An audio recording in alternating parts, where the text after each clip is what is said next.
Hey, I guess we'll go ahead and get started. Welcome to azPHP, June, socially distanced, blah, blah, blah, because of COVIDs, all that. Galvanize has said they're going to start allowing meetups again, but I think we'll probably just hold off until this stuff calms down. Yeah, we'll see what happens with this rally in North Phoenix and see what happens in 2 weeks. I don't even want to. Do we even need to wait 2 weeks to see our numbers going up? No. You can see them going up right now. That's right. You can watch them. So what's Pagely? Pagely is me and Josh and a bunch of other people hosting enterprise WordPress sites. So right on. Josh could probably give a better than I can, but no, okay, no worries. But anyway, we have Spot at Galvanize, so that's how Pagely sponsors azPHP. Right on. JetBrains also, because they have graciously given me a couple of licenses to raffle. I still got to figure out a good way to do raffling. I could probably do it for whoever gets the answer to our trivia question that's coming up first. So if everyone wants to like open up, I think it's the participants thing.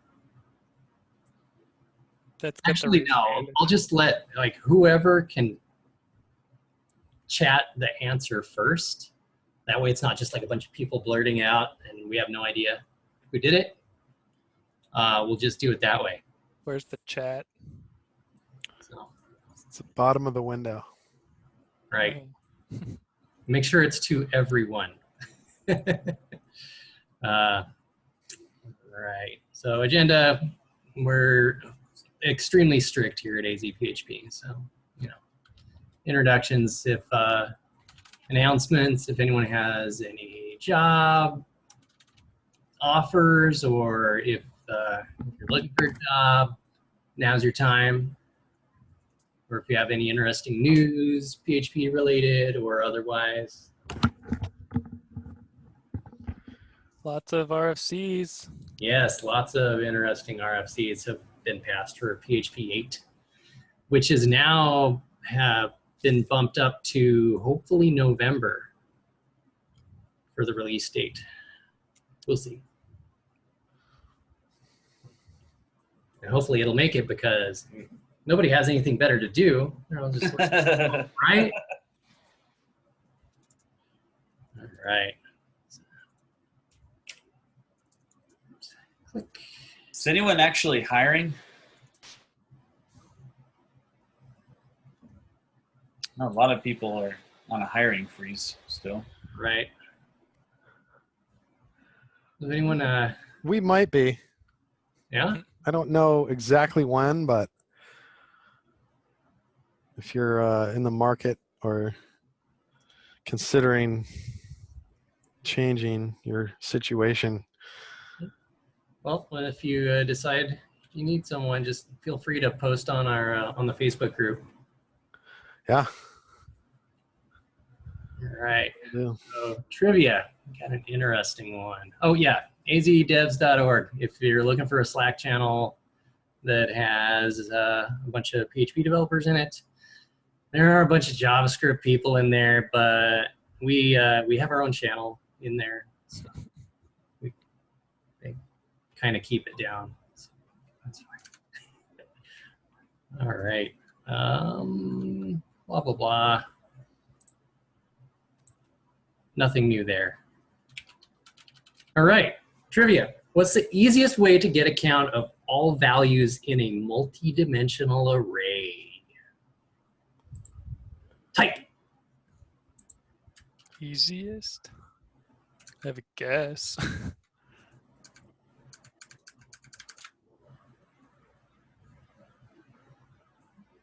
Multi-dimensional array, remember. A multi-dimensional.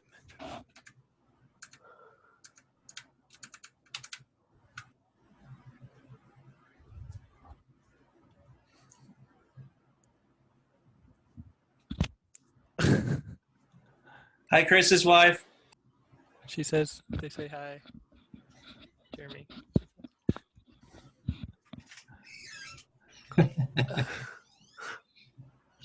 Uh,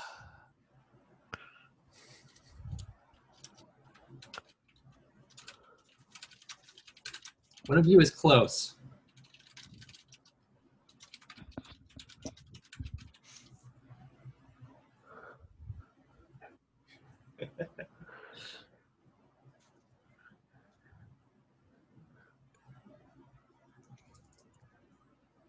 No worries. You can still answer. We'll figure out another way to do a raffle.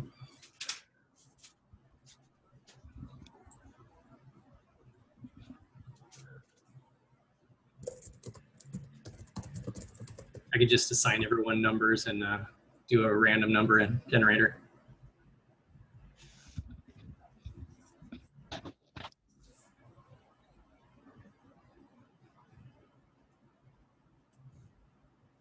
all right.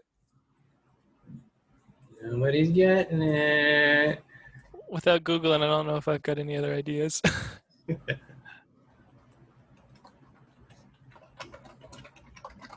The fun thing is, it's exactly the answer that you would Google for. Mm-hmm. Count all values in a multidimensional array. Recursive. Recursive. Count and recursive PHP, and you'll get exactly to the answer.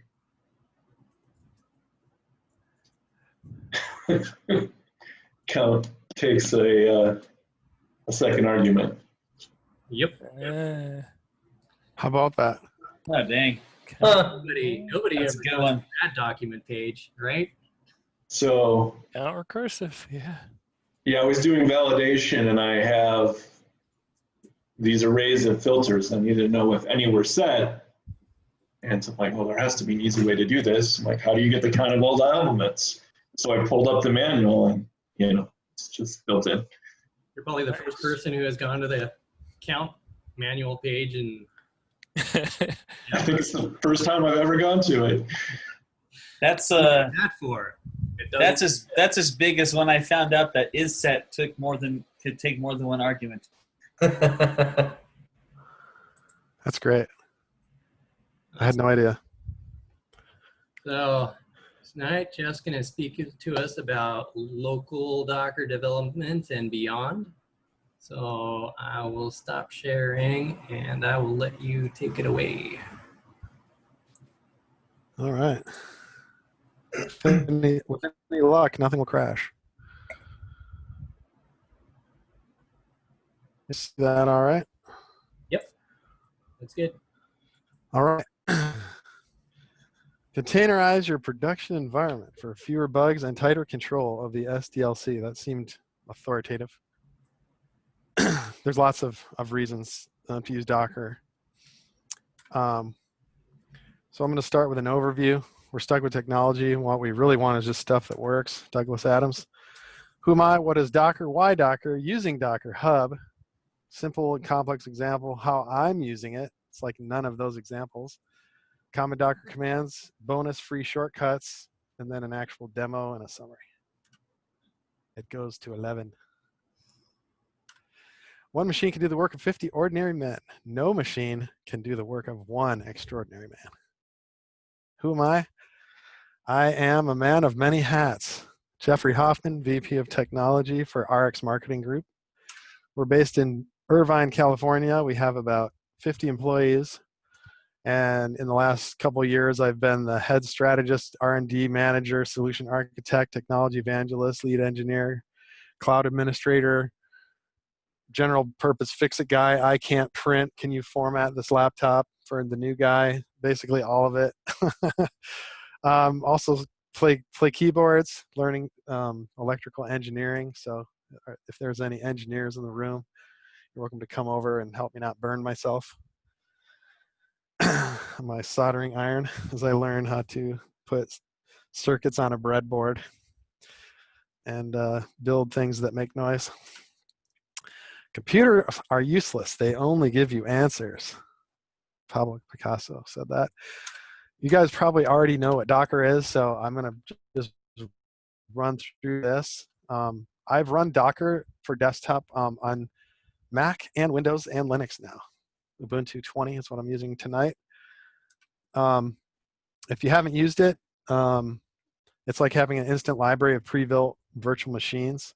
It's actually better than that because you can run them all in one VM. This is the official Docker Hub diagram and description. Docker facilitates containerization. What's a container? Container lets you package software into standard units for development, shipment, and deployment. And I thought, I don't see a container, so I flagged that as you had one job. Let me fix it for you. Here's a container design. You have your host, that's the main container. Then you're running Docker, that's the guest. And then you have containers and containers. So I think my diagram is better. Anyone who's actually used it, hopefully understand the containerization nature of it, but you can spin up 6 different things and they can all talk to each other inside of the Docker virtual environment. I could just brew install and be off to the races. Why do I need Docker? Well, because containers. Developing apps today requires so much more than writing code, as you probably know. Multiple languages, frameworks, architectures, discontinuous interfaces between tools for each stage of the life cycle. It's very complicated. I'm probably not surprising anyone with this information. Hopefully Docker simplifies and accelerates the workflow while giving you the freedom to innovate using the tools and application stacks that's custom to each project. I'm super old. Some of you might be as well. Web development used to work like this. You'd download MAMP or WAMP or something, and you'd manage to get that running on your computer.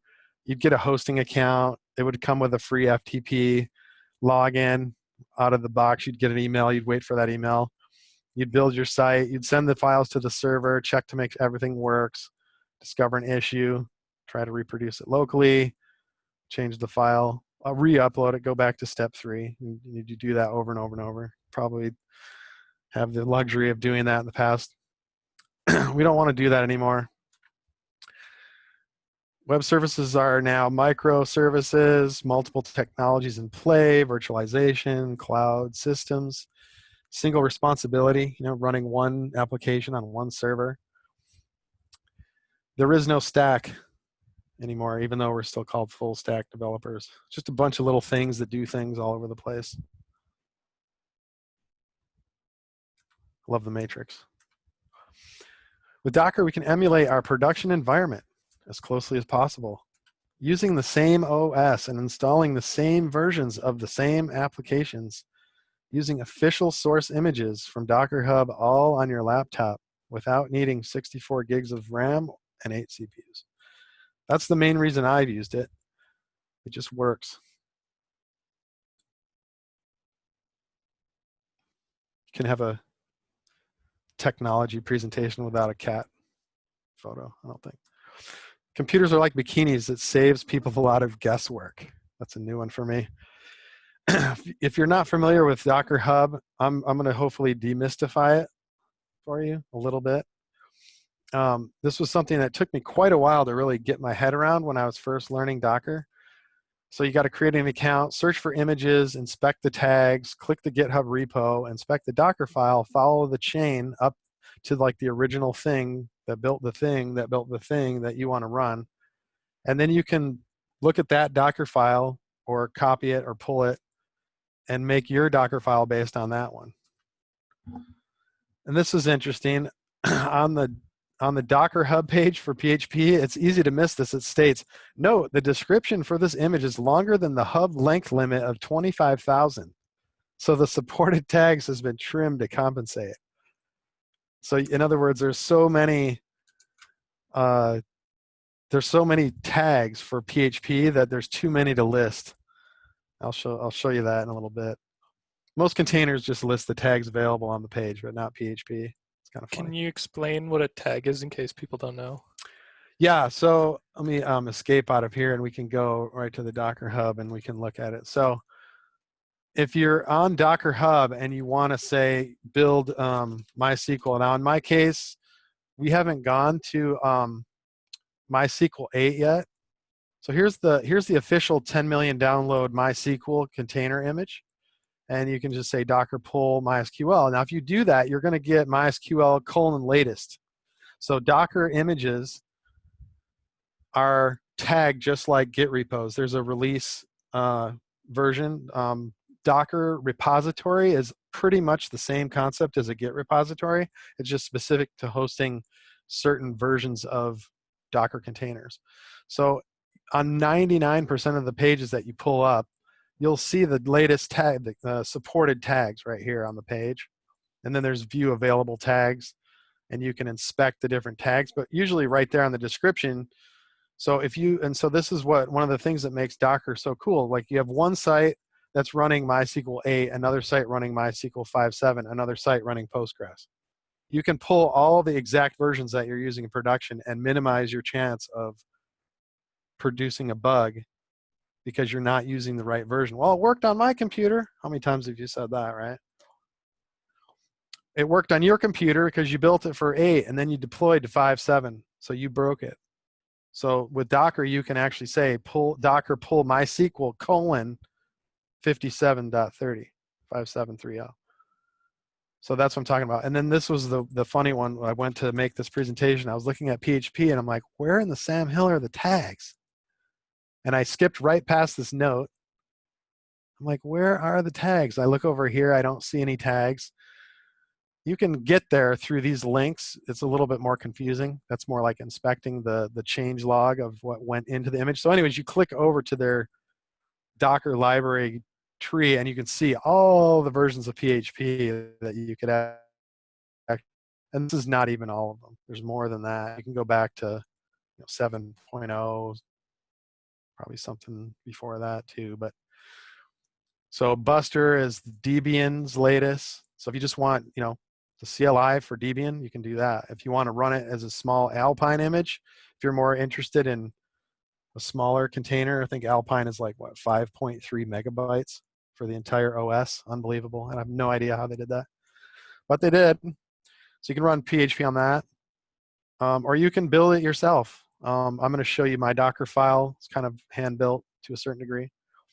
So anyway, that's what that note is about. Is in order to see all the tags, you got to go click over to the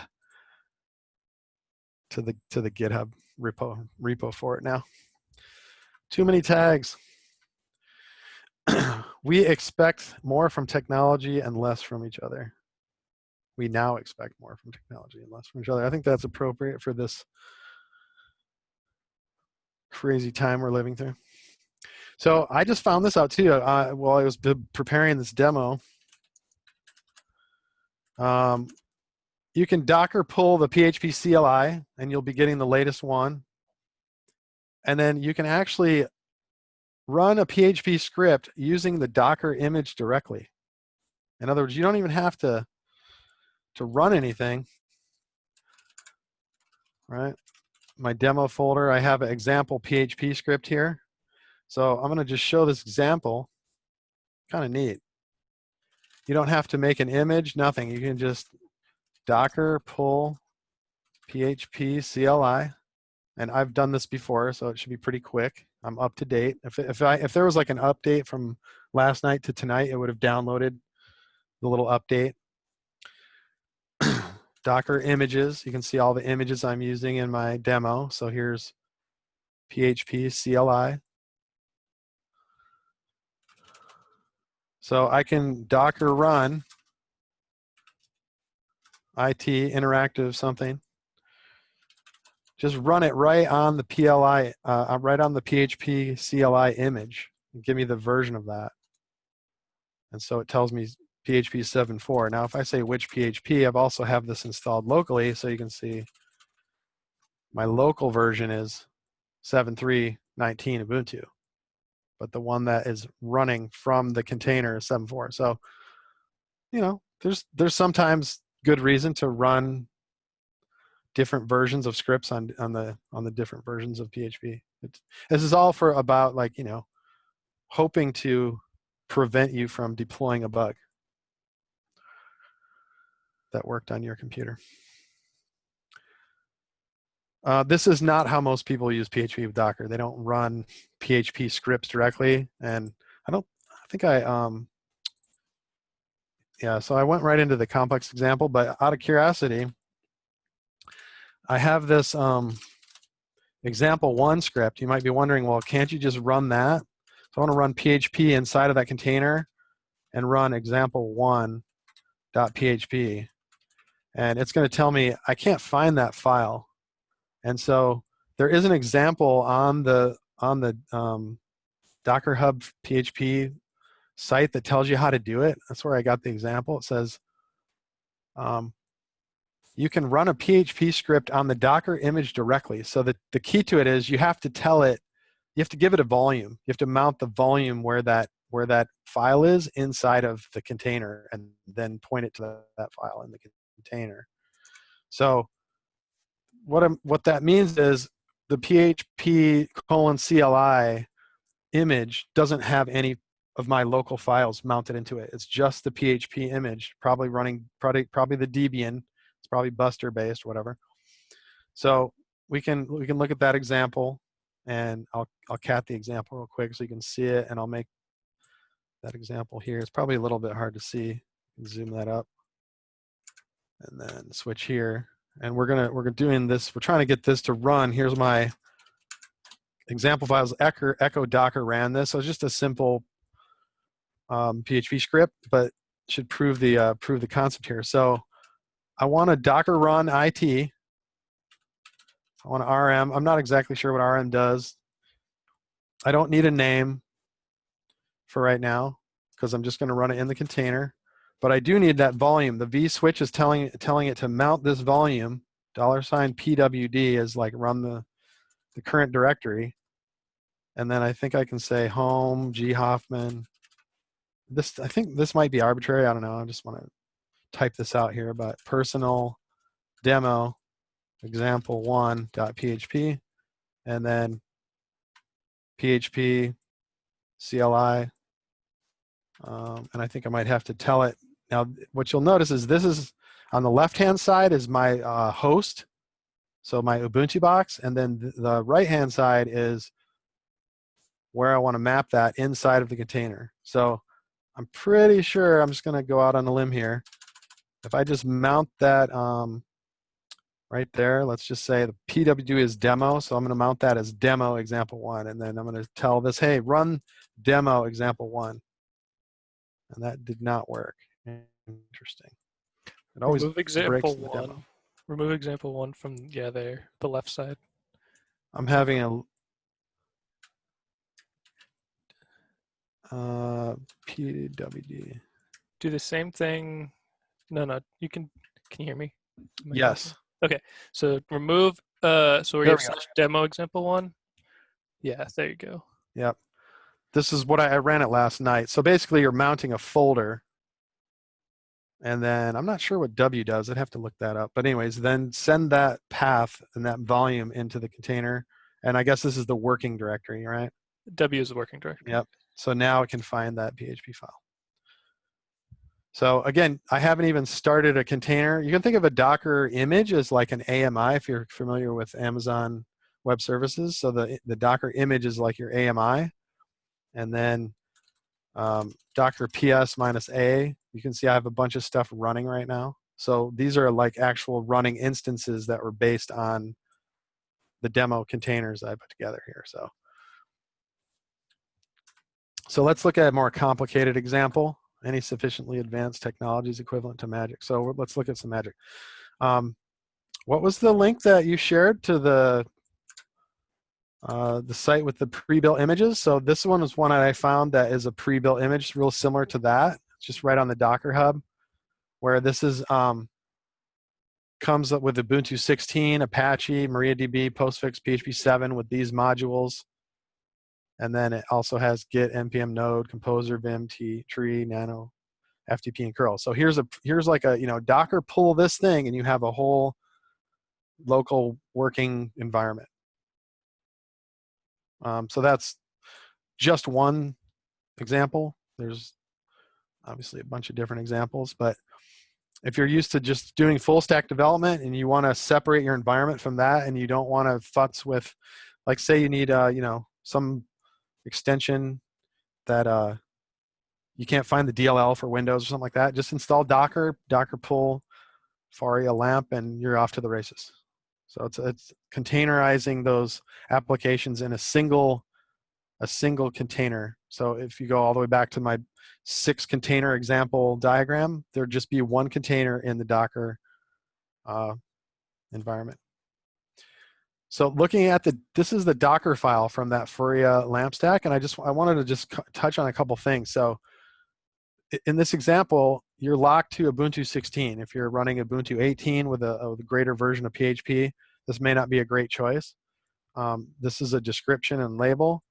So, and you can see a Docker file is not complicated. You can read what it's doing. It's essentially from the base image of Ubuntu 16, run apt-get update, copy some local file into the temp directory, do some stuff, then apt-get install -y PHP 7. So you can see this is how to install PHP on Ubuntu, right? They're just installing PHP on top of Ubuntu, and then installing Apache 2 with the lib Apache 2 mod PHP 7, and then MariaDB common, and then MariaDB server, and then MariaDB client, and then postfix, and then all this other stuff that they said in the documentation. Run npm install globally bower grunt CLI and gulp. Some environment variables. Copying an index PHP file, probably like hello world from Faria LAMP, something like that. And then run lamp sh to user sbin.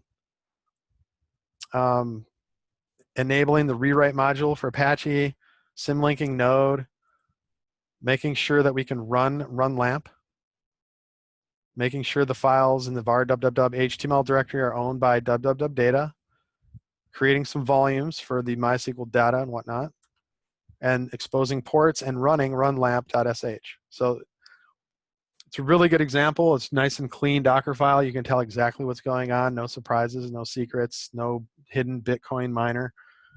Locked to a couple things to know about this image, right? If you're using PHP 7.3 or you want to see if your stuff is going to break on 7.4, this is maybe not the best image to use because you're locked to the older version of PHP 7. I didn't see any SSL support if you want to have local certs. If you have something else running on port 80, this one's going to take port 80, so you'd have to be willing to change that expose line. Same with MySQL, and it has a custom run script, that run lamp. So let's take a look at what that's doing. You can look at the top of it, just basically checking for arguments and stuff like that. But at the end of that run lamp, it's basically running postfix, running MySQL safe, passing in the time zone, and running Apache control either in debug mode or not. And it's running it in the foreground so that the logs go to Docker system error system out so you can see it. So it's pretty common. You'll see every single Docker image has exactly one process that is running that is holding on to that Docker image or Docker container once it's running. So if you kill that process, you kill the container. So this is one of the stumbling blocks of getting into Docker development is normally when you have like Nginx configs, you just tweak the config file, or Apache config, same thing. You're trying to get your virtual host working, mod rewrite, you're trying to get the .htaccess to work. You end up messing around with the config for the web server a lot. You restart the web server a lot. And so in a Docker environment, there's one extra step in that process. You have to rebuild the Docker container with the new file in there and then start the Docker container to test it. Because the second you restart Nginx, your container just went away. How to use Docker build to make and test your own container. So you basically just go on Docker Hub. You can find any one of those examples in Docker files. You look on the you look on the Docker Hub, and then ultimately each one of those things is pointing to the GitHub page for that image. And you can click the raw link to the Docker file, paste it to your local box, save it as Docker file, and then start messing with it. So going to show some examples in a little bit, but essentially the command is this simple: docker build -t, and then some custom name. Give it a unique name to differentiate it from the source. So if you wanted the PHP CLI container, docker pull is going to give you that container. That's going to now be your build source. And then if we look for, let me go back here to the Docker Hub. Let's just take this one as an example, right? Here's the Docker file. You can just copy this locally, save it, and change it. So you could change this install script to Ubuntu from Ubuntu 18, install -y PHP 7.3. Just change all these 0s to 3s and try to run it. Try Docker build. See if it breaks. And you might find something like, oh, it broke on, what is it, Icon V or something that they changed, or the international one. There was something that changed. MB string is now something else, or like the secret one for Bcrypt. Encryption. Like those little changes, you'll see, oh yeah, that's right, and change, you read the docs, you change it to the right one, it'll build, you're good. So if you wanted to use something like that, you could. This would be a pretty simple one to change, but you can go find, there's probably 1,000 different Docker files on here. If you want Nginx with PHP, I'm sure there's 100 of those, and that's what I'm using. So you just cd into the directory with the Docker file and run docker build -t, like hello world 1 : latest or test 1, whatever you want, space dot. That's the current directory where it's going to look for the Docker file, and you can build your own named containers. So I love this quote: "The art challenges the technology inspires the art." John Lasseter is probably the best storyteller of all time. One of the best. How I'm using Docker. Well, there's Darwin. I started out with Darwin's Apache and PHP, and I added MySQL. I was working on a Mac. Later, I found that I needed a different version of PHP. I think at the time it came with PHP 7.2, and I needed 7.3, something like that. MySQL, I wanted to use Nginx instead of Apache, so now I'm like messing around with the built-in Apache and overriding it, and installing Nginx for Darwin and compiling from source. Then I wanted to add Redis. I did a curl wget the hard gzip and unstuff it and make install for Redis. Okay, that all worked. Then I needed, oh shit, now I got to freaking install a JVM and Tomcat to run Elasticsearch and Kibana. Are you kidding me right now? So, oh yeah, and by the way, I want this process to be able to work for all the people on my dev team. So, 7 other guys, I want to easily be able to follow all the instructions I'm going to write for them to make this super easy for them to install it on their Macs that were all bought at different times and have different versions. And I just deleted everything, decided to use Docker. I also needed dozens of apps and sites with their own virtual host config. I have 15 or 20 different applications that I need to simulate in my environment in production. They all have .network internal DNS and Route 53. They're all separate applications that all have APIs. They all talk to each other via internal DNS and Amazon. And I wanted to simulate that. And I wanted to use the standard official images for everything. I don't want to use Foria LAMP or build my own custom install script and run multiple things on one container. You can do it. It's not difficult, but it's really a little bit, I would say, not standard or not the best practice. For the best practice, I think, for Docker is to actually build single purpose instances using the official Docker image for each thing you want to use. One other complication for me is I wanted to use SSL certificates for local development and run locally with local, what do you call that? Self-signed certs, be my own CA. So I got to find out how to do that with OpenSSL. I wanted it to be easy enough, and I wanted to run on Mac, Windows, or Ubuntu, and it goes to 11.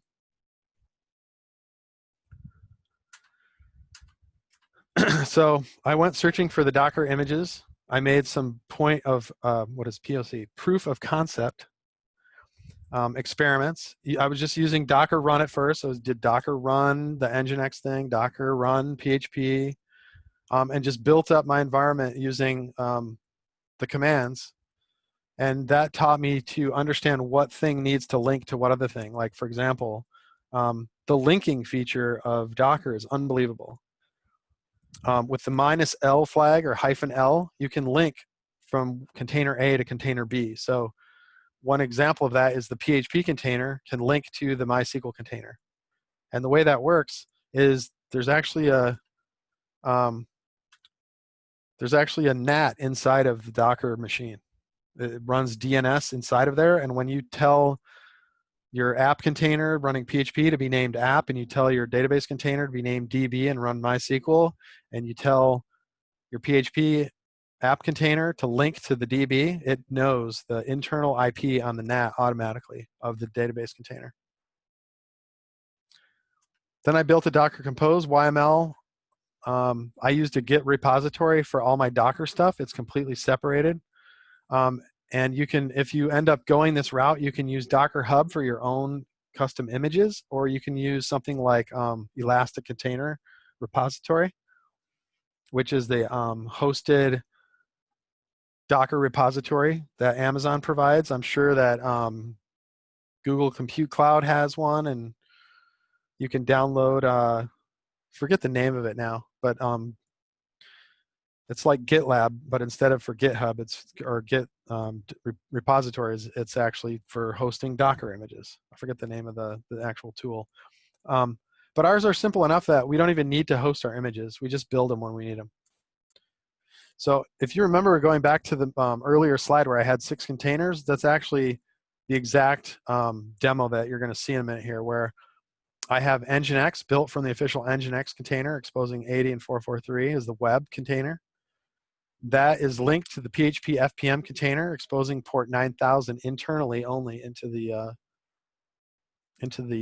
container guest, the Docker virtual environment. Then I have PHP FPM is connected via linking to MySQL, Elasticsearch, and Redis. So the official MySQL, Elasticsearch, and Redis containers, and then Kibana is linked to the Elasticsearch container. So the diagram you saw before of those 6 things were my actual 6 apps that comprise our production environment. Here's the start of my Docker file. This is a little bit too confusing, so I'm going to actually open up my IDE. Let's see here. Do I have this open? I don't. Let's see. Open. Where is? I should have had this ready to go. Whoops. Hold on 1 second.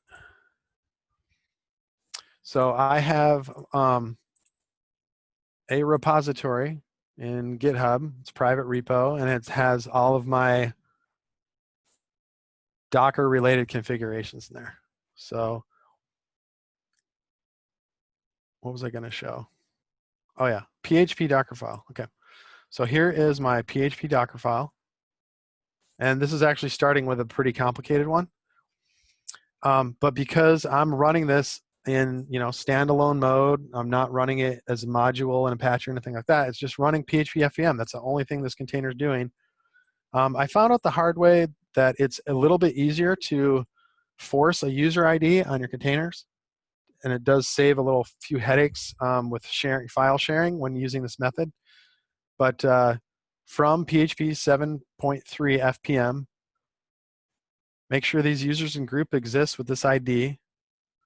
Install a bunch of build tools. Configure INTL, BC Math, Postgres, SQL, pcontrol. If you have never used pcontrol, it's pretty cool. It actually lets you receive SIGINT signals in your PHP script if you have a lot of command line jobs, so you can do like a graceful stop on a PHP while true that's listening on a queue. That's what we use it for. GD library to process images. All the other PHP extensions. PECL xdebug. Hopefully everybody uses xdebug. GeoIP YAML. I'm using the GeoIP MaxMind libraries, so see I'm copying in the MMDB files so that we can test our GeoIP lookups right in our PHP local environment. Config files and some SSL stuff. That's it. Now I don't expose anything in here because it's actually handled by this. The from whatever does the thing. I don't need to expose the port or whatever. It's handled automatically by PHP 7.3 FPM. So it's exposing 9,000. I don't think it would break anything if I said expose 9,000, but don't seem to need it, so I didn't include it. By contrast, here's a super simple one. Here's my Docker file for MySQL. That's it, just from MySQL 5729, and then all I do is build it and tag it. So that in my Docker file, or my compose, my DB is just container name DB. And if I go to my repositories Docker, MySQL, I could just say, Docker build -t db latest dot and run that, and it will build. Basically, it's an alias, gives me the ability to alias MySQL 5.7.29, so that if we want to change it later, we can without changing our configuration script. So that's how I think of it. Like, if you have a Docker file that literally just says from this other one, you can build that and tag it with your own tag. You don't need to push the tag it to any repository, but it gives you the ability to just call that DB. I'm big on shortcuts. So my DB container is named as DB, and it's from DB latest. So that's easy to read for me. And the app is also DB. So super convenient. Here's some common commands. Just because something doesn't do what you planned it to do doesn't mean it's useless.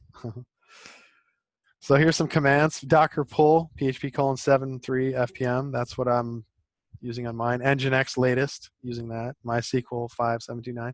So pull the version of the thing that you're using in production. Chances are you'll minimize the chance of having a bug if you do that. And then tag it as app, DB, cache, and then work from there. Docker run is probably the most common one that you'll use after you pull something. You need to run it. And a lot of the Docker run commands, there's like 77 parameters you can pass to Docker run. Pretty confusing. So that's why I'm going to give you a bunch of shortcuts.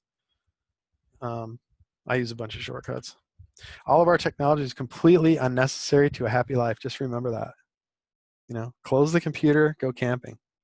You don't need the technology. But it is fun when it works. Put these in your bash profile, in your git bash profile, PowerShell profile, wherever you have whatever shell you use, find the profile for it. Here, DLL, Docker PS-A, right? You can remember that, but hey, why bother, right? DLL, Docker list, all the stuff.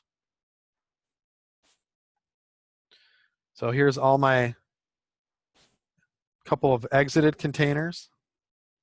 No big deal. And that probably happened when I ran those tests. So you're technically running and quitting a container for the duration of running that script is how that works. And some other running ones. We can actually do a quick demo here and say Docker RM, I think it is, intelligent chatter G. So Docker remove that thing that's exited right now. I don't need that anymore. DLL, it's gone now. Docker remove. So anytime you run an image, it's going to name it some random __ name thing. Unless you name it with a -name parameter, which is why these are all named. This thing I started up just has these random generated names. So Docker RM Brave Mestorf.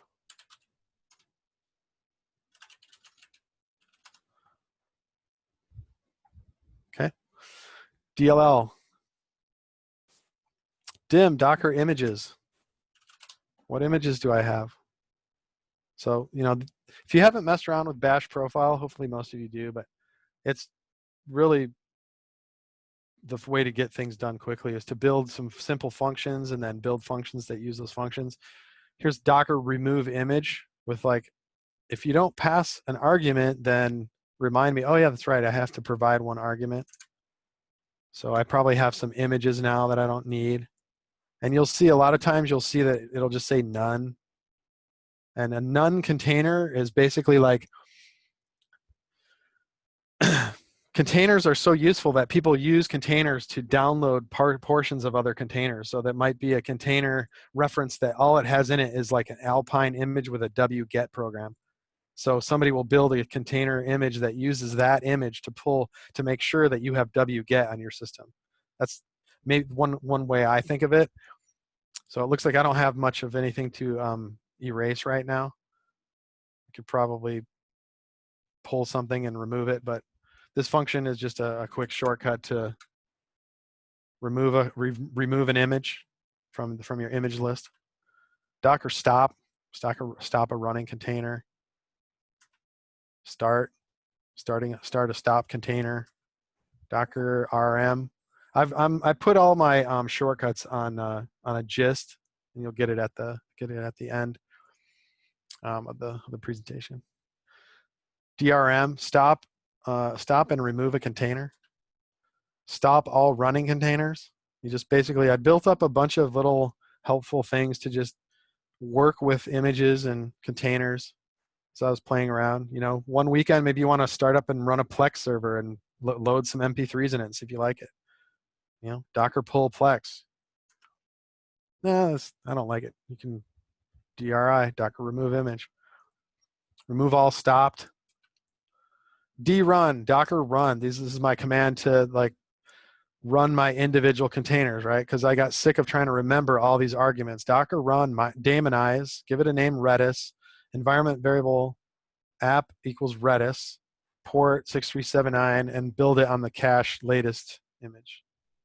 Then I have a database one as well. I don't know how to make that stupid thing go away, but just use it. So here's Docker run -d, daemonize name database, volumes from MySQL data. So this is like a Docker volume. It's like a little chunk of hard drive space that you're going to allocate to specific type of data inside of your Docker container. The app ELB, the app is database, environment variable, MySQL root password, port 3306. DB latest is the image. So, and if you remember, I pulled Docker pull MySQL 5.7.29, so I know when I start up DB latest, it's from that exact version. My app container is named app. It's built on the app latest container. The app is the PHP, so that's PHP FPM. I'm going to run that and link out to the Redis container. For some reason, I don't have expose port 9000 in here, but I think I don't need it because it's not actually exposed. It's exposed internally inside of the Docker virtual environment and not to the host. So not to your Mac or Windows or Ubuntu box running the Docker machine, the Docker runtime. And then web is Nginx, and that's exposing port 80 and 443. And if you want to customize these ports, you just change the left-hand side. If you want this to be 81 or 8080 or 8443, you can do that there. So the default Nginx container is going to expose 80 and 443 by default. You don't want to change that. You can just change it what it's exposed on your computer. So you can run several instances of different versions of Nginx and PHP all together on the same machine. All you got to do is change the ports here. Pretty cool. This is probably the most common one that I use on a daily basis. Docker enter allows you to Docker exec in an interactive shell a bash terminal inside of that container. That's the way I think of this is like SSHing into the container, and I have that alias to DE, right? So at any time I can just say DLL and show me all my containers. And if I want to go in the app container, DE app, I'm in the app container, CD projects, where my mount is. And there's no LL because it doesn't have an alias. But ls-la, there's all my folders shared into the Docker environment inside of the app container. These are all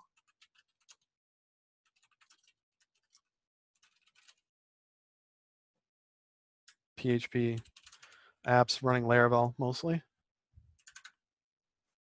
So Docker enter in, and then the environment, you kind of forget because you'll see, right, you log in and you get some prompt like that. And you're like, oh yeah, this is why I have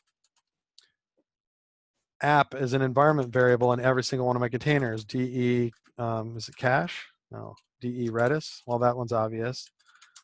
Which app am I in again? Oh yeah, I'm in the Redis box. DE DB, echo app. Okay, yeah, that's right. I'm on the database box, which MySQL. Okay, right. So in and out of containers, super quick and easy with that Docker enter shortcut. But wait, there's more. The best shortcuts of all is Docker compose, right? Because now you've figured out which containers that you want for your environment. You got all the versions. You've built your custom container images. You've labeled them for your environment. Throw them in Docker compose, and you in a single YAML file. You put everything in there, and it'll just boot it all whenever you need. And you can use different Docker compose YML files as well. In our history, you know, I've built one for Mac, one for Windows, and now one for Ubuntu. They're all slightly different, but they're super simple to understand, easy to change. Here's what mine looks like, right? I just have a DB service, a Redis service,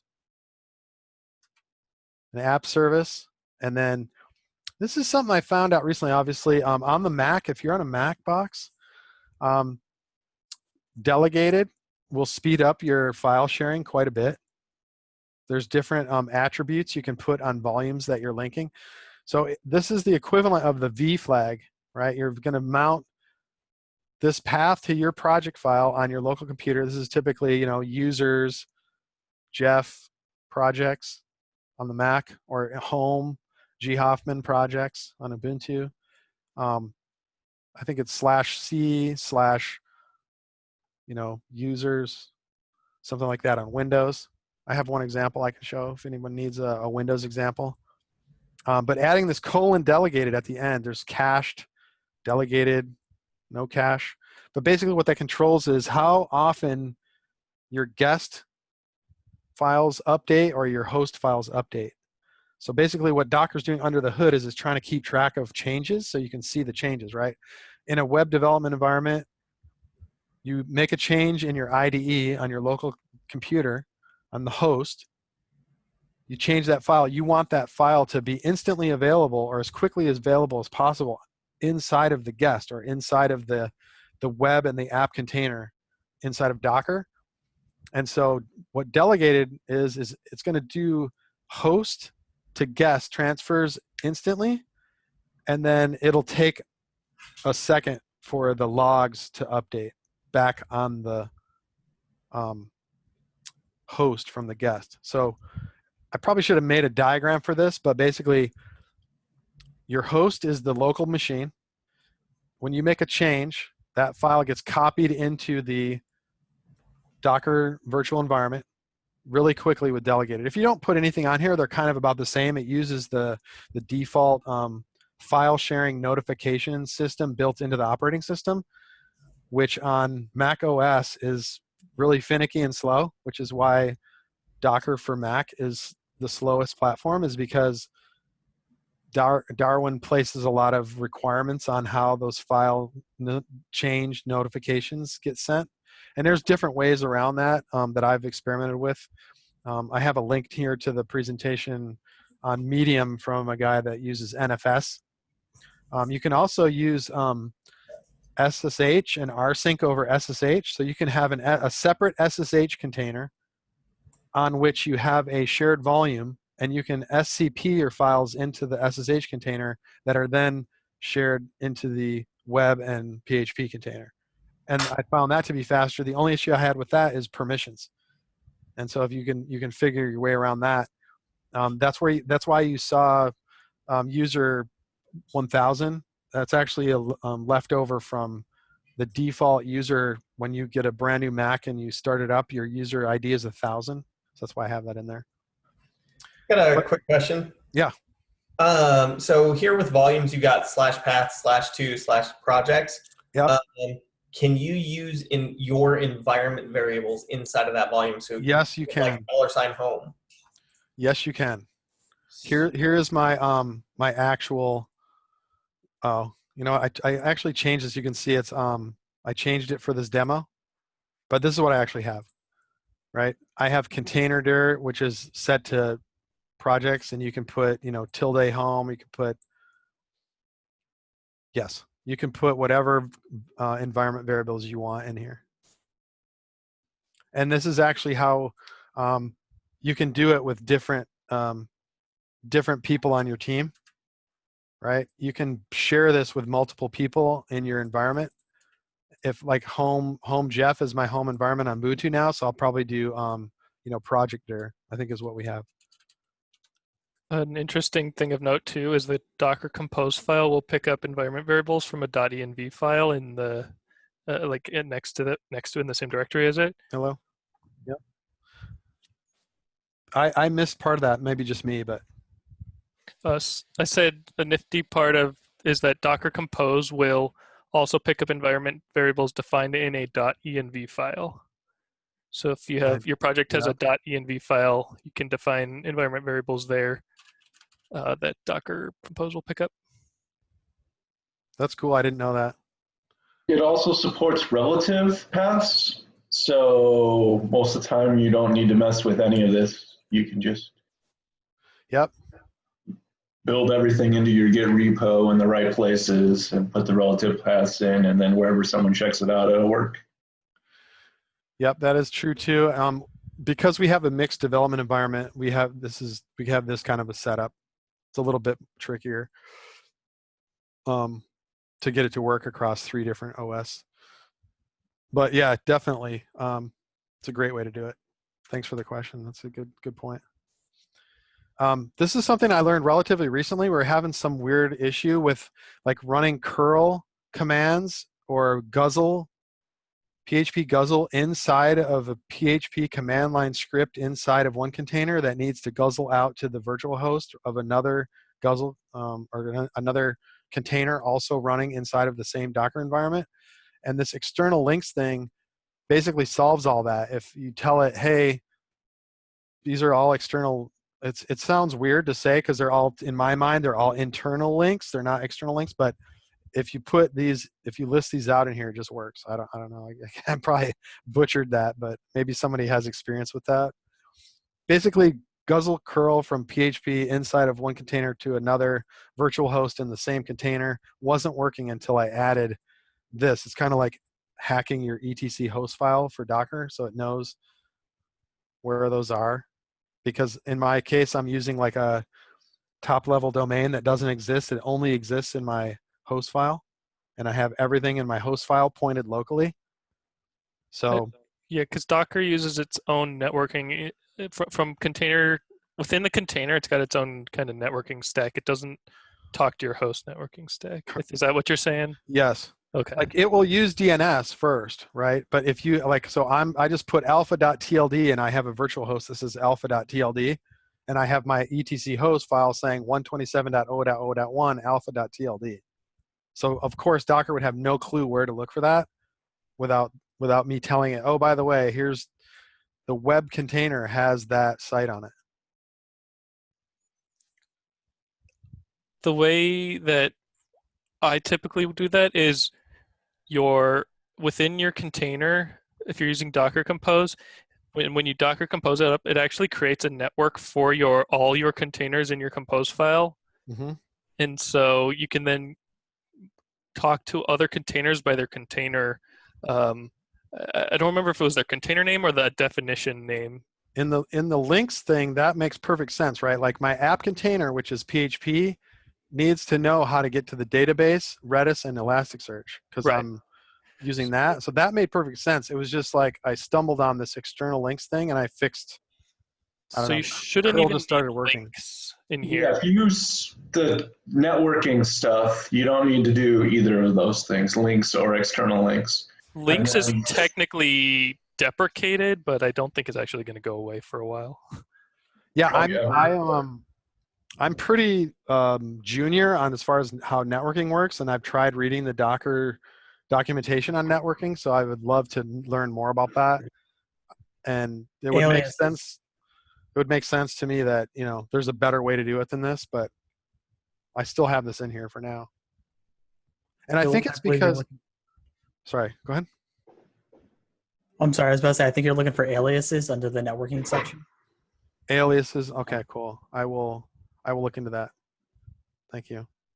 Yeah, I mean, we end up using Docker Compose networking really heavily. We actually have environments where we use the aliases to create simulated environments for testing things. So it'll spin up a bunch of fake web servers at fake host names. So then you can check configs between multiple servers in a Docker environment. So there's lots of power in the Docker networking. Yeah, not so network aliases. Cool. That's great news. That's great info. So the Elasticsearch container just had some weird JVM heap baloney I had to set in the environment. It's very strange, but it worked. Kibana was pretty simple. It just exposes a different port. And then MySQL data, so the volumes are in there so that your data that you've loaded into your database or into your cache, if it's Redis and Elasticsearch, can survive a reboot, right? Otherwise, everything in that Docker image is ephemeral. Just goes away. If you Docker stop and start, it's there. But if you bring it down and back up, you'll have to recreate your databases, recreate your data. So that's really the only thing special about Elasticsearch is figuring out the path to Elasticsearch data, the path to, where was it? In the database, you know, the path to where you're storing your MySQL data. And I think Redis has the same thing, yeah, place for Redis data. So you got to map that in there. That's it. And then, so now I have shortcuts on top of shortcuts to launch my shortcuts.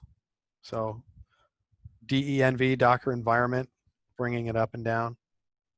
DENV up, CD into the place where I keep my Docker repository, Docker Compose up,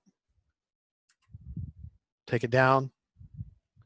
So that's the only little gotcha there is you have to be in the directory where the Docker Compose file is to bring that specific thing up and down. Or I suppose you could pass the fully qualified system path to it. And then DUP and DDN is what I use for bring it up and down. And then I have a DRE2, Docker reset, something like that brings everything down and then back up. So enough already. Let's do a demo. Computers are heaven sent when they work and hell spawn when they don't. So right for the demo, right? Hopefully this all works. So far so good. DLL, you saw that. I've got all this up and running. But again, like, so for Nginx, you know, we can look at my Nginx container. It's got a Docker file that just copies all my virtual host configs into it. But it's just from Nginx latest. Let's use this user, apt-get update, install the SSL stuff. And I just, like I said, I created my own CA. My company is like called RxMG. I think it's in here somewhere. Yeah, the CA file is here and the PEM key that I used for generating self-signed keys. So that goes in there. And then Nginx cores config that I found. Cores is like the bane of my existence. And then the count file, the certificate and key for each site. And then, so for example, my dashboard for my company is this guy. And that's just expose port 443. Let's use the keys that I copied in for this site. You know, SSL stuff, the path to my project. And this is the path that you have, this project path here maps to /projects is where you tell in your compose file, where you're going to mount that into the project. So, you know, in container dir, it's /projects. So it's a little confusing at first. You know, you're thinking, okay, it's in home, Jeff projects. You store it on a different mount. No, it's totally configurable where you copy that in. And that's basically it. Just all it is configuration files on top of the base Nginx. So we can just go into Nginx, Docker, build, -t, web latest, and that's it. Boom, done. Now if I didn't have Nginx, let's say Docker images, right? Nginx latest, where is that? Right there. Right. Whoops. Docker remove image. That one. Oh. Where's the child image? I hate that. Probably my web latest is the child image. So let me delete web latest. DRI. Oh, it's telling me there now. This container.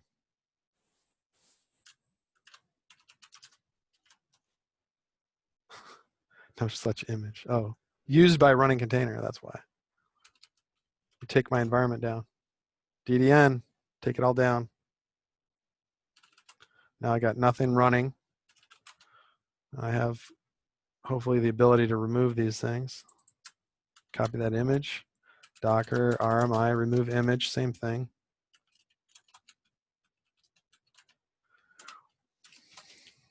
And then what was the other one? Nginx latest.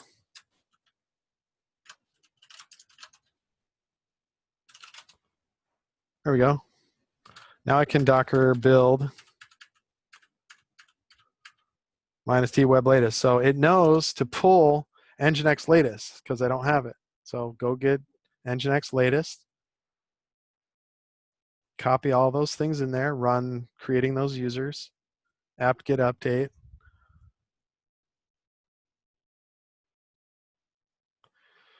So, you know, there's definitely some build time steps that happen.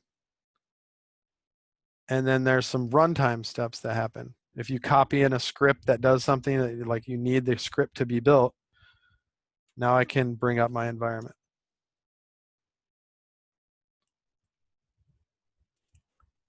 So again, all that's doing is it's running that script that CDs into my Docker directory and does Docker compose daemonize up with this Docker compose. That's it.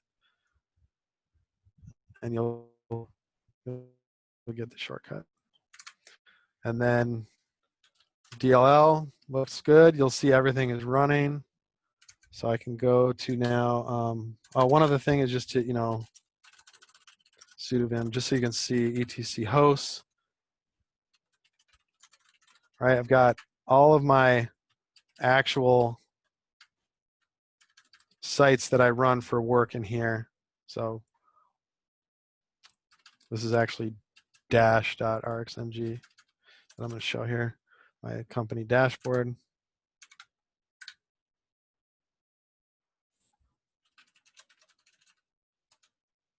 File not found. Wah, wah. That's funny. It always breaks in the demo.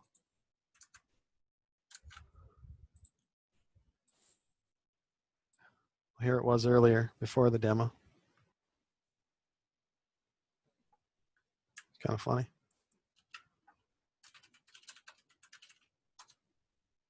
Craziness. Let's debug it. See why it's breaking. Everything's running. Let's go look in the app. Oh, look at that. Didn't mount in my projects. Check the logs.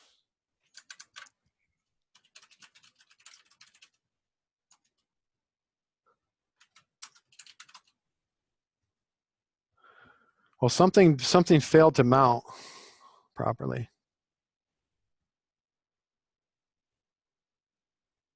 My projects directory is completely empty. Is that because you changed all those paths to path to something something? Potentially. Let's look at my Docker Compose real quick. Home Jeff projects. Repositories. So yeah, I mean, this should just work, but let me take that out. That's the only change, I think.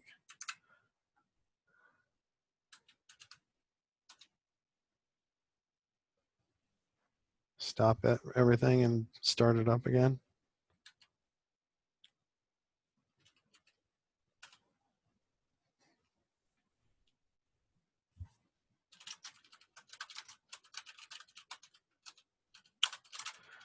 Muscle memory. Yeah, I'm not sure why it's not mounting my projects directory all of a sudden. Strange. There's a container dir in here.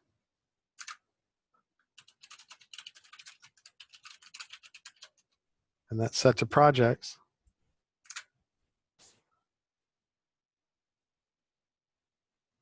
Pretty weird. Do a Docker inspect on that container.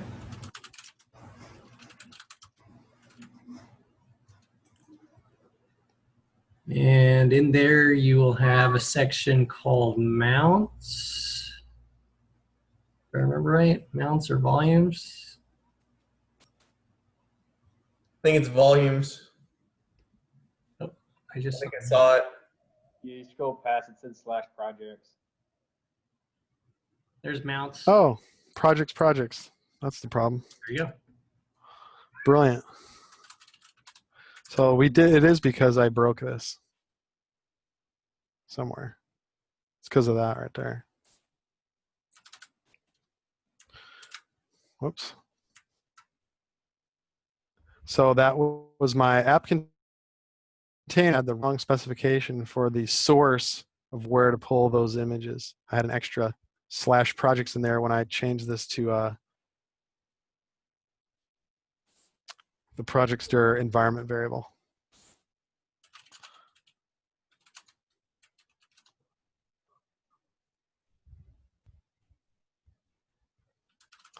So now everything should be happy again. And now I can bring up my dashboard. And so this actually is a Laravel app that connects to DashStats app, which is actually another Laravel app running an API sitting on top of Redis for all of these affiliates that post traffic to us every day. And this is a Vue.js application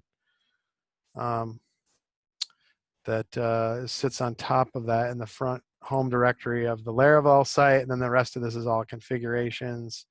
There's a pretty standard Laravel site, migrate, fresh seed kind of thing. All the verticals we're in. We're basically financial products where I work, so basically a whole bunch of people, thousands of people a day signing up for newsletters and credit cards and auto loans and mortgages and all that kind of stuff. But so now I can run this bad boy locally, and I'm matching up with production. So that's the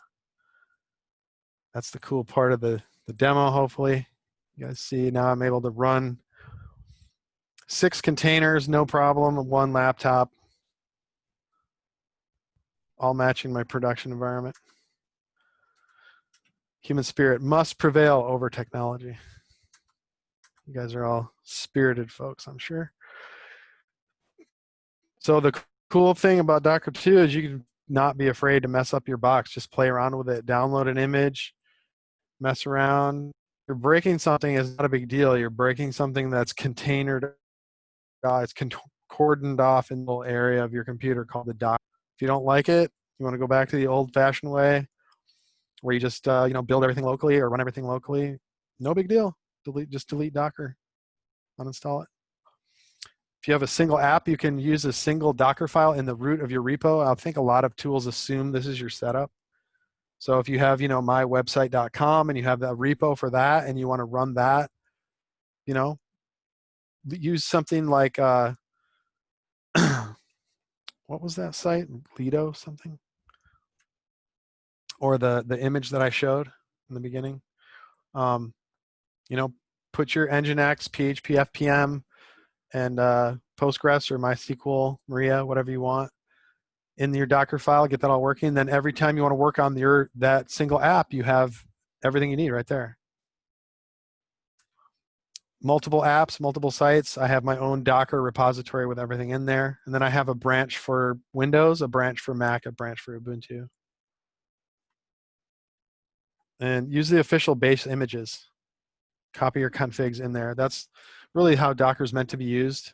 I mean, there's nothing wrong with making your own container, single container that has everything in there. But I think if you want to be a Docker purist, I think the best way to do it is single purpose applications. And actually, if you've ever had to build a PCI compliant PHP environment, then you have to use N-tier, and each app needs to be on its own service, and you need like S-tunnel running in between each of those services to encrypt the encryption in transit, right? So you're encrypting the connection between Redis and the PHP FPM container, for example. You can do that a lot easier with the Docker setup.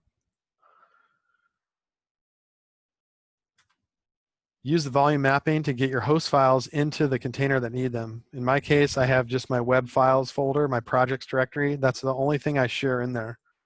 When in Docker for Docker desktop for Mac and Windows, there's the little system tray thing, the little whale that you select that, and then you go in there and file share. But I recommend if you're on a Mac, don't just share your whole user directory. Share only the project files that you need, because it will be faster.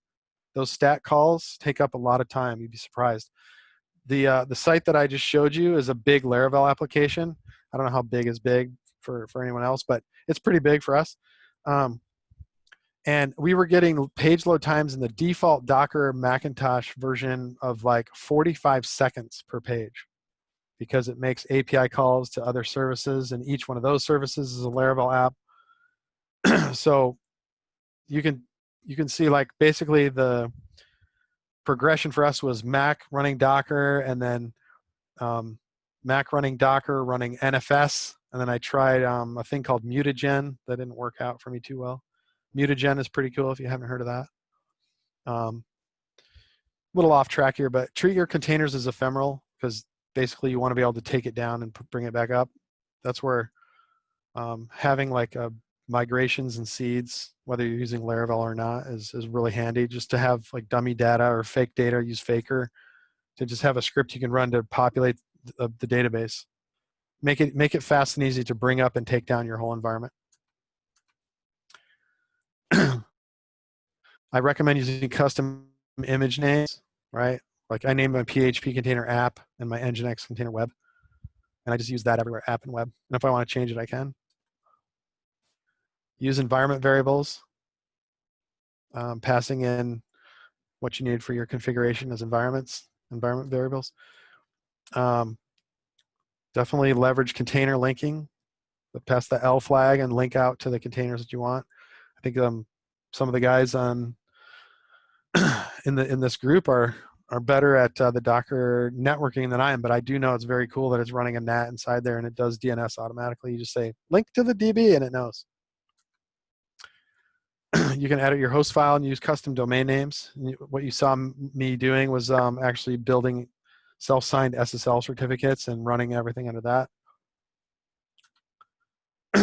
Again, if you're not on Linux, minimize the number of shared files if you can.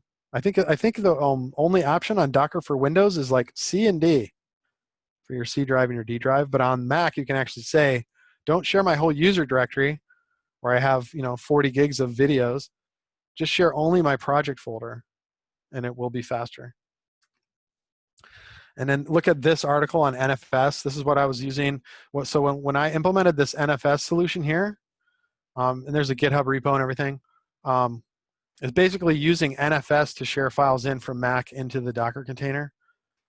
I don't want to get more into it than that because I don't feel confident I can actually explain how it works, but it did. It took the page load times from 45 seconds down to like 15 seconds for the same page in the same app. So definitely a huge improvement, like 75% increase in throughput, or a 75% reduction in page load time. using NFS on Mac.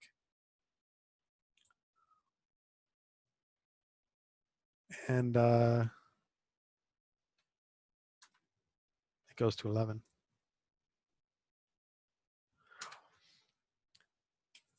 It's questionable if all the mechanical inventions yet made have lightened the day's toil of any human being.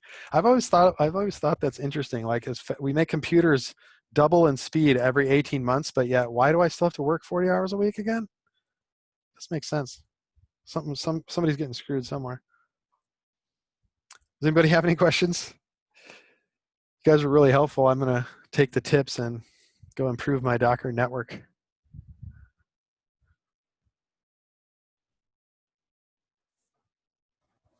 Aside from your file pathing with Windows to Mac to Linux, what other differences do you have? None. That's so awesome about it. I think I actually have an example Docker file for Windows in here. So you can see in here, it was just D data Redis, D project. So I don't know how they made Docker so amazing, but they did. There is almost no difference in the platform versions. As Josh mentioned earlier, you can use relative paths. So if you can, I'm willing to bet you could refactor this to make it work without any differences. So I don't the other doubt thing you. you can do is you can use multiple Docker Compose files with the -f flag and lay them on top of each other. Yep, So I saw that too. You could have just your different paths in a file and not have to maintain the rest of it as 2 copies. Like when we have people using Mac, we use Docker Sync to improve the performance, which is one of the, I don't know, there's like 8 different options you can use to improve the Mac performance. And that needed a bunch of extra configs. So we had an extra overlay Docker Compose file for that. I didn't think about overlaying config files. Yeah, we do that too. Like, if you get a big Docker file, like you can just have like 2 layers. One is like, we have one Docker Compose file that has all the services like MySQL and Docker and all the 8,000 mock AWS services we use. And then we have another one that has all the microservices in it. So that when you're dealing with one or the other, you don't have to have a 5,000 line Docker Compose file open. That's freaking awesome. So, sorry, can you explain that again? You have like specific purposes for different Docker Compose files, like you have it sectioned off. Yeah, and then you can just run Docker Compose with a -f flag and list the multiple files that you use in your bash script or whatever. And then it just makes it easier to maintain. I mean, we're a really big setup because we have like 30 different services, and then we use lots of mock AWS services for testing. Yeah. So there's like 50 of those because, everything's a different service at AWS. So if you go that route, it gets a little crazy to maintain. Yeah. Kind of like extending and overriding classes in code where you can have one base file and then one with just the differences or additions. That's awesome. So they merge together. Mm-hmm. So basically the second one may overwrite the first one and the third one may overwrite the second and first one. Exactly. Yeah. I'll have to try that. What I did with our Docker Compose setup, because we run that as its own separate project, is the env file. There's one, everyone just kind of configures it for where they have their projects for their paths and update the pathing to be appropriate for Windows or for Mac. Awesome. Yeah, that makes perfect sense, I guess. And then, we've done it too with like, it's kind of the same idea with like symlinks and like an SSH config. We have like some includes in our SSH config for different hosts. So similar, reminds me of that a little bit. Different topic, but success in creating AI would be the biggest event in human history. Unfortunately, it might also be the last unless we learn how to avoid the risks.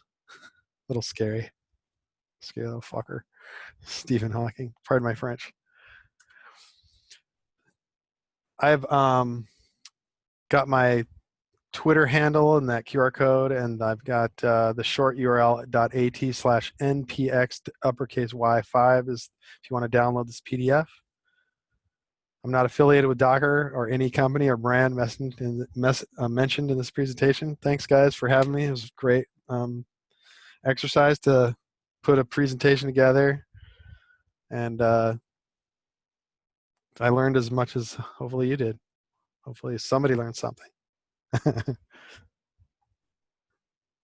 It's an amazing technology. I don't know. I mean, my mind is blown every time I fire up a new thing and just play with it, how fast it is. And I actually switched from Mac to an MSI gaming PC running Ubuntu.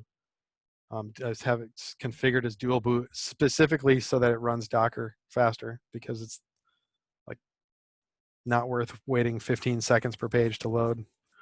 The slowness of Docker and Mac is embarrassing sometimes. I It can't is. believe they haven't done anything to.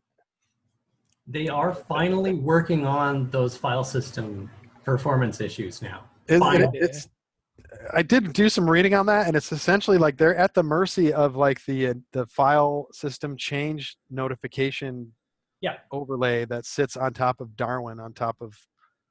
So what they're actually doing is they are going to be building mutagen into Docker Desktop for Mac. Are they? And you have to do a little bit of extra configuration through their GUI to specify which folders will be shared through mutagen. Well, sweet. Then maybe once they figure it all out, I can switch back to Mac. But I don't really care anymore. This is. Yeah. I'm really blown away how great Ubuntu has been too. I like just there's no need to pay for an OS anymore, as far as I can tell. Especially the $3,000 one with a shiny Apple on it. But anyways, yeah, it was a really fun presentation to put together, and hope you guys enjoyed it. And yeah, it was. I'll definitely look at the networking stuff and multiple layers of Docker compose files. I'm looking for the oh, here we go. Stop share. Oh yeah, another thing I should mention is you can use Docker Compose Run as well. So it's instead of like putting that in Docker scripts in a bunch of Docker run commands in your bash profile, you can just have a Docker Compose file with all that stuff in it. And I find it at least easier to maintain when you have like 50 arguments that you need to pass in. Yeah, that's really the main reason for the shortcuts that I built, is just I feel like remembering all the arguments. But you can put that in a Docker Compose file also? Yeah, because Docker Compose supports a run as well. You don't have to just do up. You can do run and then gotcha. Run the commands from a Docker Compose file. That's cool. It did seem like, I may be wrong, but the way you're running it, Geoffrey, is that you're running all of your stuff kind of in one big Docker. I'm not going to say it's one container, but one big kind of, it's all kind of compacted together. Yeah, I have one instance of Nginx, one instance of PHP, and I have virtual host configurations for every app in our production environment. So yeah, so you can, and the reason I did that is because our dev team, we could get a ticket, Jira ticket, and work on this one, or this one talks to these two or these three apps. Like there's a lot of interplay in how our apps talk to each other. And we have like a processing pipeline. The main one is like 7 apps. Like we receive a post, and then it has a validation app, and we check for duplicates, and each one of those calls different APIs to do things. And so if you could get a ticket that's like update the way we log something across the whole pipeline, it's like you have to run 7 apps for that one ticket. Mm-hmm. Yeah, I mean, we use a monorepo to get around that. So all 30 services live in one repo. Yeah. Then you don't have to manage Git issues between I know 30 repos. You have a huge repo. I have a bunch of small ones. It's kind of like choose your poison. Yeah, spinning up our development environment, we end up with like 40 some containers running, and it runs just fine. Yeah, it's amazing. I have no idea how they figured it all out. That's unbelievable. I do have 30 gigs or 32 gigs of memory on my laptop, though. That was one thing I did. That does help. Yeah. Especially when you're running Elasticsearch. Yeah, that was actually, everything was fine until I had to have that running, and that takes like, 8 gigs by itself. such a beast. It is. That's what all those ridiculous flags are about, is like, oh yeah, it just uses way more resources than any default limits. You got to set everything higher. So true. Oh, and by the way, if you want to look at anything, then run this other 8 gigabyte Kibana.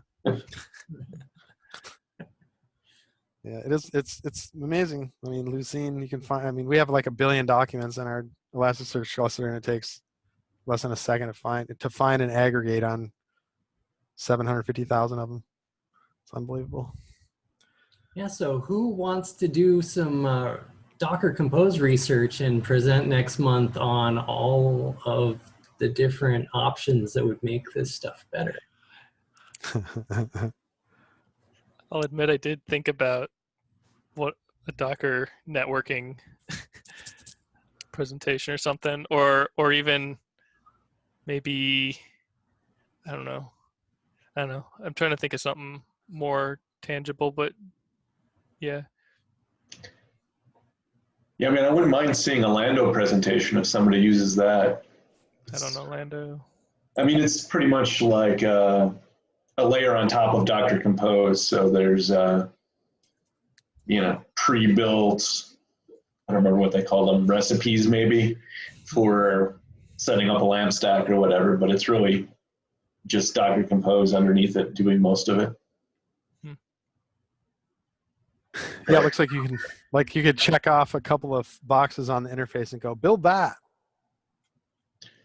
Yeah, I mean, if you already spent a bunch of time learning Docker Compose, I don't know that it's worth learning a new tool, but if you haven't learned it, it seems more interesting.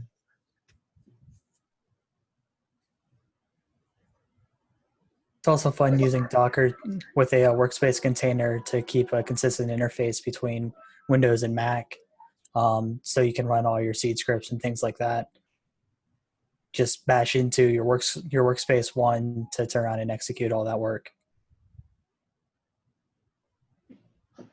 Yeah, Or, build a React front end. Photo React front end.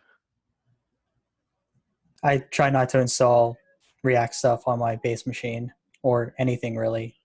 I gotcha. Yeah, I mean, we do that for everything. Like when I'm doing Go development or whatever, it's, there's a Docker container they're using for local dev for running the tests, and for PHP, and then if you need to move into React, I don't have to figure out, oh, well, the version that we're running changed because we updated. It's just like, well, I have the new versions of stuff. Yeah, it's Sometimes. so much easier to deal with that now. Yeah, I didn't run into it as much until PHP really started increasing the pace at which they were making new releases. And I was trying to go from 7.3 to 7.4, and I've got like 3 different projects. And so I was running into this where when I'd be running stuff locally, I'd be building on 7.4. Some of the production servers have 7.3. I'd go and deploy it. It's like, well, crap, now I have to upgrade their PHP version in production, or it's not going to run because the composer file didn't match anymore. Yeah. So this Docker would definitely help with that. Yeah, I mean, that is the one thing that we've noticed. It's like once you start running on local dev, you're like, yeah, I got to get it in prod too. It's like a big change now. It's like, oh, well, we want to support multiple versions of PHP for our customers' WordPress, and we're switching that all to Docker because it's just too much of a hassle to maintain multiple versions on the system. Yeah, I mean, luckily I've only got 3 active large-scale projects going on right now that they're all on PHP, but they're going from every single one of them has been going from 7.3 to 7.4 with their next production release. Yep. Yeah, we're looking at the same stuff. I'd like to see somebody who's really good with Composer, because my Composer update or Composer install takes sometimes I swear it takes 10 minutes just to figure out the dependency chain.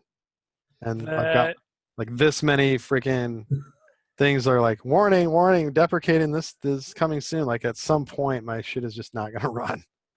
I'm trying to find a way to cut down the number of dependencies. I've got one project, and Chris, this is the one that I was asking about on the PHP channel, removing that bomb dependency so that I could actually upgrade this one Laravel project.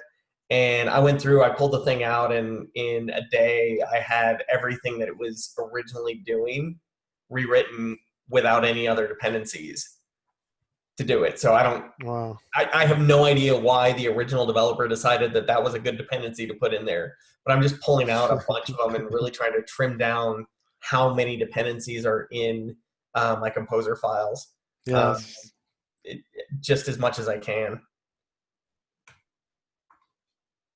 It's usually somebody updates their software about 4 hours before you're supposed to leave for your 2-week vacation in Bali. And that's when you get to sort it out because somebody else updated some package. You're like, Thankfully, there's only me and one other developer, so it's not as big a deal, and I'm the one that's usually doing all the updating. So if I do that, then it's my own damn fault. And then there's NPM. Yep. You had 37 Oh different God, NVM's been pissing me off. Yeah, that's just as bad. I mean, 10 times worse. Usually. I try not to look. Worse. Yeah, I try not to look at that at all. I just pray it works when I need it to build. NVM has been interesting getting it deployed with Ansible because of the separate little. I can't get it to just say, okay, go install NVM this version and then run the npm commands. I have to run the reset up something of the NVM shell and then semicolon, and then I can run my npm command, and I have to do that on every single command line. That's the only way I've been able to get it to run. I'm running into stuff like that too. Yeah, well, I mean, it's doing nothing but environment magic, so I'm sure it's Just do it in Docker. That solves everything. That's what I was gonna say. that is the solution. Well, this is on the deployment to the production environment that I have to do this. But you should only be deploying a pre-built Docker image. Come on.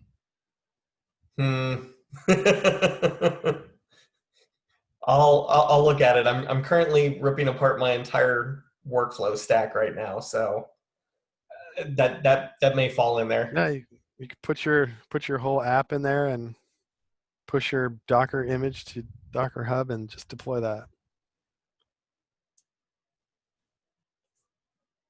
I'll work on that. I mean, it's at a certain point, it's worth it, but it is a lot of work to get there. Yeah. Yeah, I'm trying to do everything incrementally and a little bit at a time. That is the agile way. Delivering incremental value every 2 weeks. Mine's more like every month, but that'll work. Yeah. My goal is 2 weeks. I can't get clients to respond fast enough to do 2 weeks. We're going the other way, from 2 weeks to a month. Oh, yeah. Much better. I don't know. 2 weeks is like the standard in the industry, obviously, but sometimes it does just feel like this feature just needs more time. I can't deliver something in just 2 weeks. Not as much as you want anyway. We still do 2 week sprints. We just do monthly releases now. Well, for some of our product, Which is not as bad. But the whole idea was that you're supposed to be delivering complete something like that the user can use every 2 weeks. Yeah. User value. I don't remember. It's been Yeah, that's right. We're deploying twice a week now, which is definitely better than once a month it used to be. I mean, I think we've been averaging about 10 deploys a week. We had 20 this last week. Though the UI changes only go out once a week since those have an extra QA phase. But Yeah, I've been in rapid deployment environments before, but the problem is the kind of like the business features that they want, like those are all like a lot larger scale and not something that you can deliver always in short periods of time. yeah, totally. I mean, we don't, it might be a sprint and nothing but the APIs get done. And then Right. it's not until the next sprint, until the matching UIs that anyone could actually see Exactly. get released. And we just kind of live with that and break things up into chunks so we can always say, all right, well, the APIs are out for this feature. Random question. Has anyone combined PHP code coverage from multiple projects into one without doing a monorepo? So like one coverage report covering multiple disparate Run the projects. one project including has another project as a dependency, but you want code coverage on both of them. I would ask why you need. We don't to have run- unit tests No. But on the. uh, So it's integration tests for the for the API piece using a common library that's being shared amongst a couple services that I'm trying to get code coverage on because it's kind of poorly written, and unit tests will not do it because it's not unit testable. So I'm just trying to get code coverage with integration tests and then map it back to the repository pieces to make sure that they're actually being covered with the integration tests. can you just add the path to that sub repo to your coverage definitions in the parent project? Like, because you're using PHP unit, I assume, and Yeah. there's like the whitelist filters or whatever. Can you just add the path to the sub project? Just came across that today, and that's what I was thinking. I was just hoping maybe someone done it before. Yeah, I mean, you really just gotta, whatever you're running your integration tests against, I mean, you just gotta get to generate code coverage output. And then, I don't know, what do you use for displaying your code coverage? I'm using the coverage HTML output for it. Yeah, I mean, PHP unit has a script. I don't remember what it's called now, but there is a script for combining multiple files, code coverage files, and things if you need to do that to get your HTML output to look right. All right, I'll have to go look for that. So yeah, the .cov, I don't remember. It's been a while since I messed with that. We just started using codecov.io instead, and then you can just as long as the build ID is the same, it will merge things for you. But there is a PHP unit script for merging files if, so you're not getting output combined in the way you need. But really, I mean, you can start up the code coverage libraries, outside of PHP unit if you need to.